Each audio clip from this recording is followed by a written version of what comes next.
महाराज बलि जो थे वो असुरों के राजा थे, उन्होंने तप किया, भगवान को अपने गुरु महाराज को प्रसन्न किया, तो भैया उनको फिर से देवलोक का वैभव मिल गया।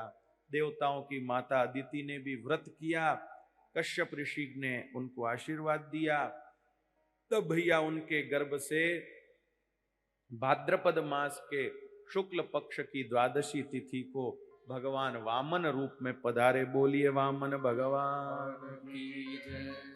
राजा बलि की यज्ञशाला में भगवान वामन गए और राजा बलि की यज्ञशाला में जाकर वामन भगवान ने दर्शन दिए। राजा बलि चरणों में आके प्रणाम करता है, भगवान वामन के स्वरूप से बड़ा प्रभावित हुआ, बड़ा प्रभावित हुआ। भगवान वामन से कहता, बोलिए मैं आपका क्या मनोरथ पूरा करूं, जो इच्छा हो बताइए मैं पूरी करूं। भगवान वामन ने कहा, भैया हमारी तो कोई ज्यादा इच्छा है नहीं, संध्या वंदन करने के लिए 3 पग भूमि चाहिए, भूमि दे दे। अरे राजा बलि ने कहा, क्या मांगा, मांगी मांग के 3 पग। अरे मैं तो 3 राज्य दे सकता हूं, आप मांगो तो सही। भगवान वामन ने कहा, भैया अभी तो जरूर 3 पग की है, अभी देवे तो बात कर।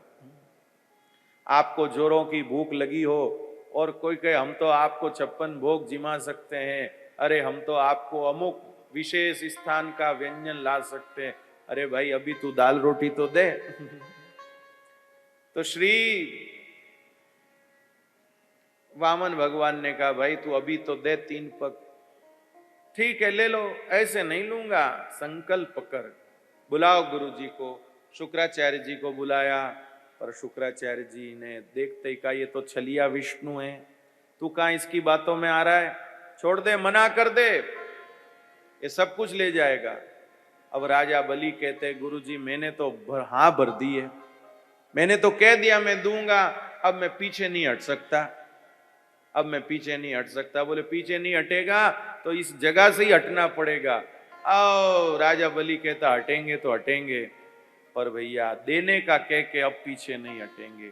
गुरुजी आप भी तो देखो, आपके चेले को कितना बड़ा मौका मिला है, जो सारे जगत को देता है वो आज मेरे पास मांगने के लिए खड़ा है, इस मौके को छोड़ दूंगा नहीं गुरुजी, मैं दूंगा।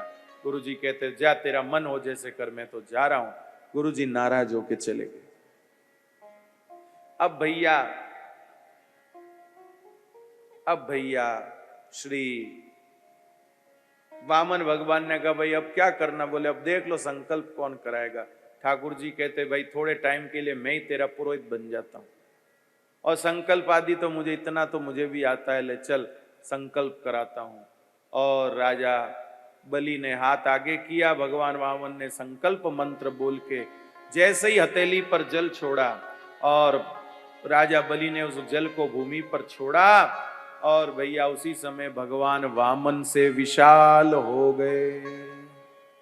भगवान वामन से विशाल हो गए।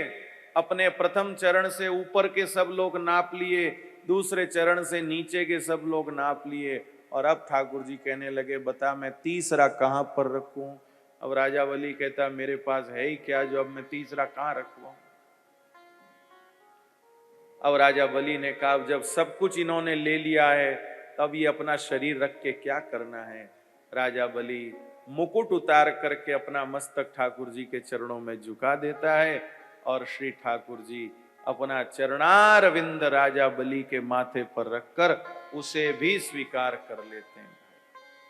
ऐसा अद्भुत अनुग्रह भगवान वामन ने राजा बलि के ऊपर किया।